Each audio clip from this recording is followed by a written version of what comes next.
I guess we'll start with introduction. So I'm Cody Perkins. I'm Leah Craig. And I'm Shameicha Wade. And we are going to talk about our Essential Digital Skills project. So to start, we'll talk about what are digital skills. So we've been working from this definition. Digital skills are the capacity to find, assess, use, share, and create content using digital devices, such as computers and smartphones. And so we're going to talk about three specific examples, which are digital marketing, digital communication, and digital transaction skills. So before we get into that, we'll talk about why digital skills are important. We're going to talk about this in two contexts. The first is at school. So as a student, learning and possessing digital skills puts you ahead of your peers and counterparts, and it also improves your chances of finding employment in any profession. And then once you're in the workforce, having digital skills helps to answer emails, access company files, or work on company websites. These skills are an incentive to companies who want to hire you. So the more you know, the better you are at the given job. So now we'll turn it over to Leah to talk about digital marketing skills. Okay, so I talked about what is digital marketing, and it utilizes digital technologies, the internet, and digital marketing utilizes digital technologies, the internet, and its channels to connect with consumers and promote a product or service. And I really like that description. And then what I said is, while many people assume this means promotion online, it truly means throughout any digital source, including TV and radio. And it relies on devices on the internet to promote products and services, while traditional marketing uses newspapers, magazines, and other traditional media. So there are many types of digital marketing, and I actually hit on 9 of them, but there are definitely more. So the first one I hit on is content marketing, which refers to informational, valuable content like blog posts, how-to videos, instructional materials that can help you connect with your audience, and it helps generate leading and closing sales. The next one I decided to hit on was social media marketing, which are used as digital marketing channel. With this, ads can be bought to reach out to new audiences, or you can create a profile for your business on any platform and create and post to advertise new product sales or freshly published content. The third type of digital marketing is affiliate influencer marketing. This includes working with an influencer or an affiliate to increase your audience by engaging with existing audience, and for an effective affiliate influencer relationship, to try to work with an individual who is well known and respected within your industry.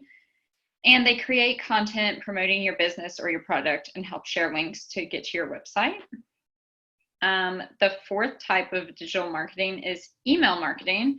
So when someone visits your website and your business, you invite them to join an email subscriber list with their permission, and you can send out emails about sales and product releases. And the most important part about this is that you need to provide value to your customers by offering exclusives that they won't receive in store or anywhere else. The fifth type of digital marketing is mobile marketing. And as per Google research, 27% of people worldwide use mobile voice search, and consumer journeys on an exponential rise. So with that being said, the smartphone is one of the most immediate problem-solving partners anywhere and anytime. So mobile marketing is mandatory for brands who desire to be with their customers side by side. And a lot of times this is used to target a younger audience. And the sixth type of digital marketing is video marketing. So short and quick videos, they're a lot easier to attract customers today. Many people are looking on YouTube, which in turn has many advertisements before their videos. And then the seventh type is auto marketing, which is where the radio comes into play. So the radio has been one of the favorites since the 1920s, and today people still listen to the radio regularly, switching from traditional radios to channels like Spotify or Pandora, or a lot of the times these online radio stations like Spotify or Pandora have advertisements in between songs, as well as auto marketing is also things like Google Home and Amazon Alexa, which are very popular nowadays. And these things listen and they kind of advertise based on the things they think you would like. And then search engine marketing is the 8th one I'm going to talk about, and it refers to paid advertisements that appear at the top of search engines. And the ads typically depend on the number of clicks, so it's a pay per click. And finally, the search engine optimization is a strategy of creating content in a way that the search engine like Google will rank your page high on the search engine results page.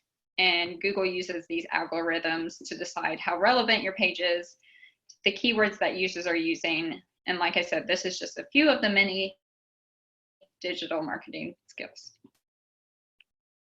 Good for the next one.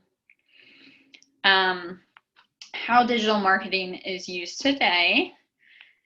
I think it's definitely an essential skill to have, and it ranges from things like food, health, education, manufacturing, entertainment, real estate, law, and tourism. And a few of the points I really gathered from this was the food. You've got cooking, YouTube channels. You also have HelloFresh, which uses a meal generator to pick out what you like as far as health. And COVID has begun a trend online for healthcare quizzes to seek treatment through the computer as far as, well, and so you can do like online visits or anything. And then as far as education, this is a big one for me. During COVID, schools became open online. You could do online learning through Zoom, or they used other models that help facilitate learning online.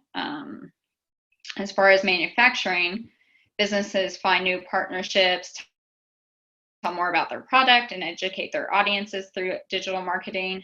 For example, I know Toyota posts on Instagram a lot about car parts and new releases. And as far as entertainment, they use streaming services to use data from their user guide to guide them towards shows that they may be interested in, for example, like Netflix. And real estate, the agents can easily reach out to potential buyers online. And it's just a good way to reach those potential buyers. And then as far as law offices now have a lot of social media as well in order to show what's happening in the world, and they can also show their authority and gain clients through LinkedIn. When it comes to tourism, TripAdvisor is a big one. It shows travel tips, ratings for hotels, reviews, amenities, and other things to do nearby that help consumers. And the last slide, when it comes to what digital marketing looks like in Zimbabwe and around the world, I was talking to our partners at Refined Hearts, and I found that during COVID, a lot of their businesses reached out to social media to promote their businesses. Unfortunately, the internet and online resources aren't easily available. So Facebook has been very prominent in marketing, but as well as Instagram, but those would be more for the fancier brands since this is not something that many people have. And then WhatsApp is another thing that is very widely used, and it's something that's cheap and that almost everyone around the world has. And something also I found that was interesting is that 94% of North Americans can access the internet regularly as compared to 43% of people in Africa, which I thought was very interesting.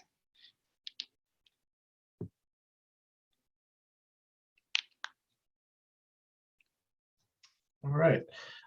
So I'm going to talk about digital communication skills, and digital communication skills kind of captures a pretty broad category. So it can be the basics, things like email and chat and blogging, or in the workplace that might look like Microsoft Teams, something like that.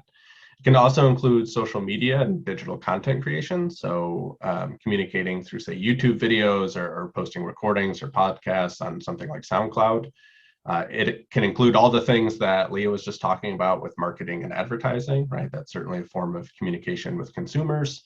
And then there's all kinds of future platforms coming out. So we can think about how will people communicate in, say, a virtual environment, something like Meta.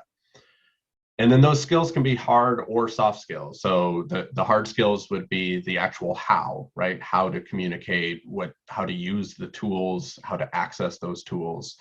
And then the soft skills would include things like etiquette. So that might look a little bit different if you're communicating with, say, a friend or a family member versus, say, a teacher or your boss. And then that's also going to change in terms of context, right? There's going to be formal and informal contexts. There's going to be things where maybe you're communicating in terms of a game or entertainment versus maybe you're seeking help with something or more of a professional context. So why are these essential? So one of the research reports I looked at came from McKinsey & Co., which is one of those big professional consulting companies. And they had this report where they said high incomes were most strongly associated with proficiency in 4 skill groups where overall proficiency levels were actually lowest among the respondents. So those were namely understanding digital systems, software use and development, planning and ways of working, and communication. So those first 2 fall within a category that McKinsey calls the digital category. And the latter 2 are actually in the cognitive category. So when we're thinking about digital communication skills, right, that would be a skill that bridges those 2 categories. And so when we're thinking about why this is essential, right, whether we're teaching kids in schools or people are going out into the workplace and looking for a job, there's pretty good evidence that if you can develop proficiency in digital communication skills, you're going to make more money, right? And that comes with all the benefits that we all understand. Another example of why digital communication skills are essential is because the younger generation is already leaning into it, right? So this is comes from a study from Common Sense Media, where they found that a plurality, at least, of teenagers already prefer texting as their primary form of communication, and that's actually higher than in-person communication. And then you can also see social media and video chatting on there. So when you add those up, that's a majority of teens prefer some sort of digital communication as their main way. You can see this quote up here where a parent doesn't like that trend, but whether or not a parent likes it or not, this does seem to be the future. So digital communication is going to look different in different settings.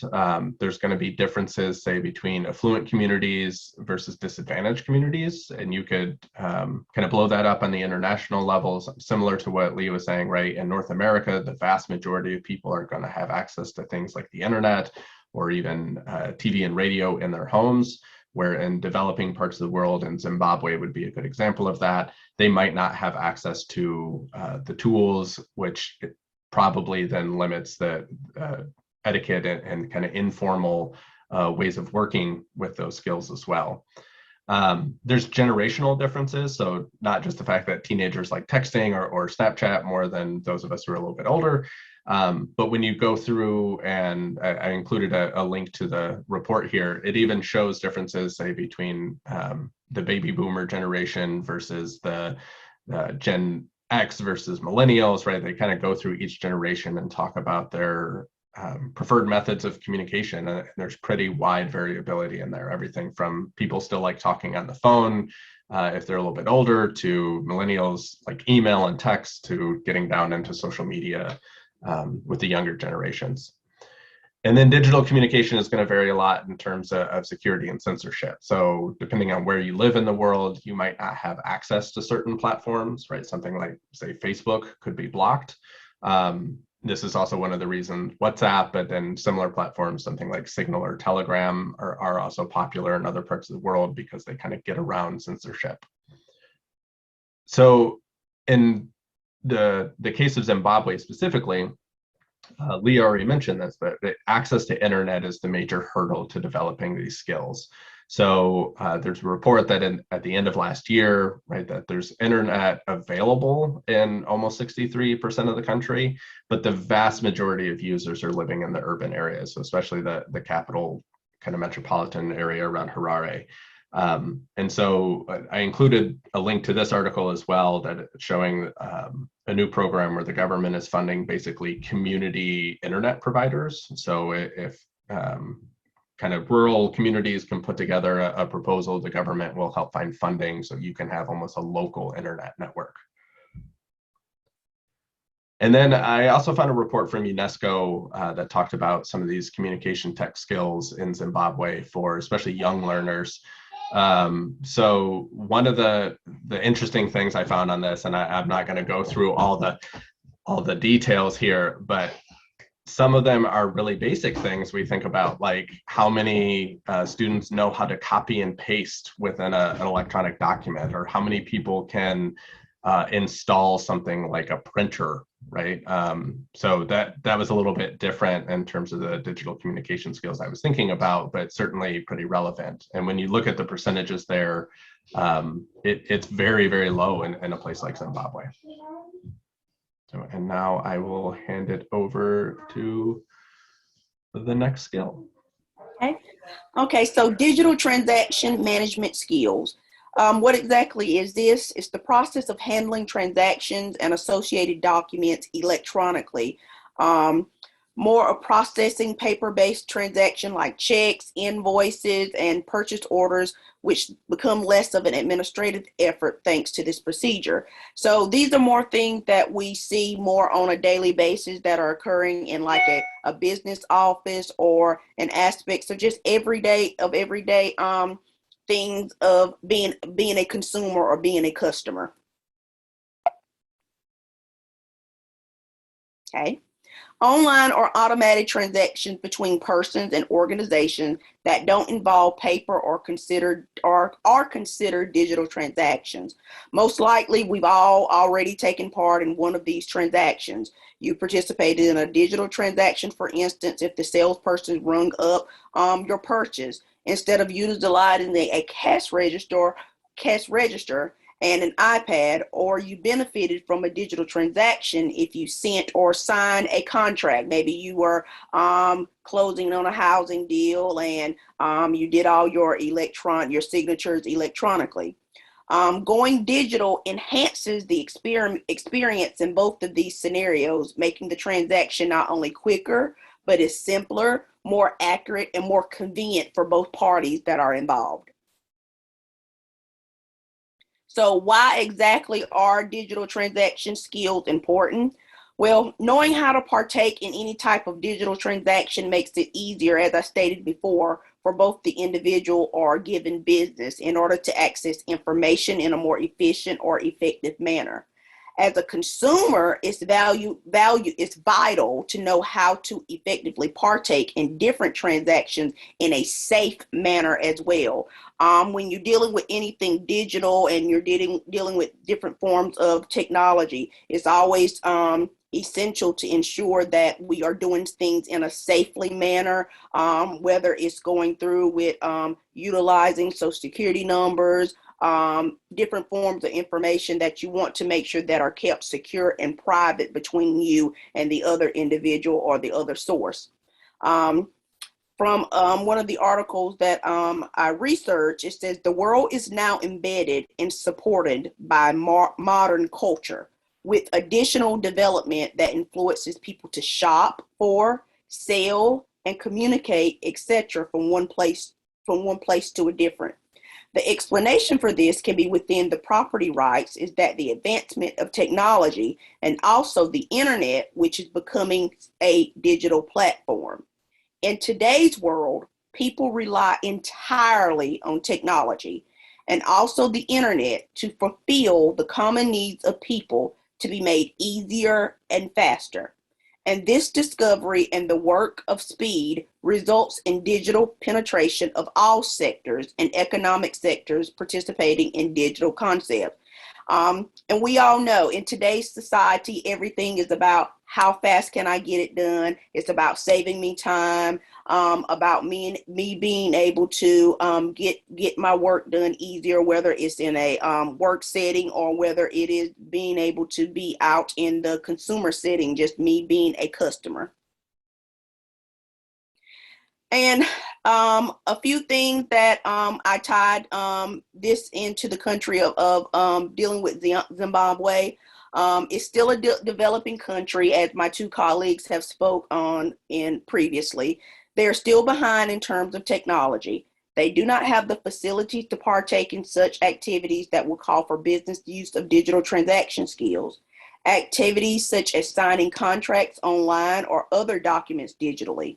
Most probably 3% of businesses in Zimbabwe have access to such infrastructure as banking and other areas. Everything is pretty much manually done.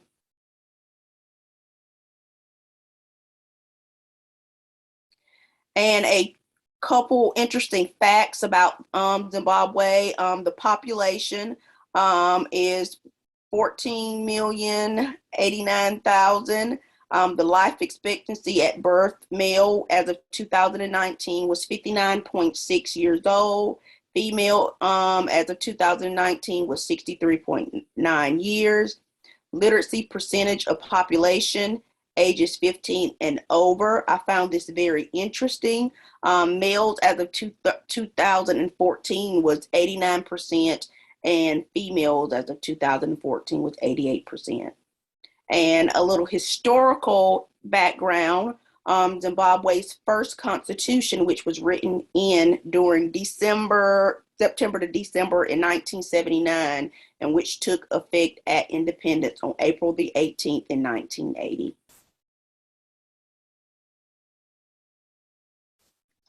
And we included our references at the end with some links if anyone wants to check out any of the articles or research we used. And thank you very much.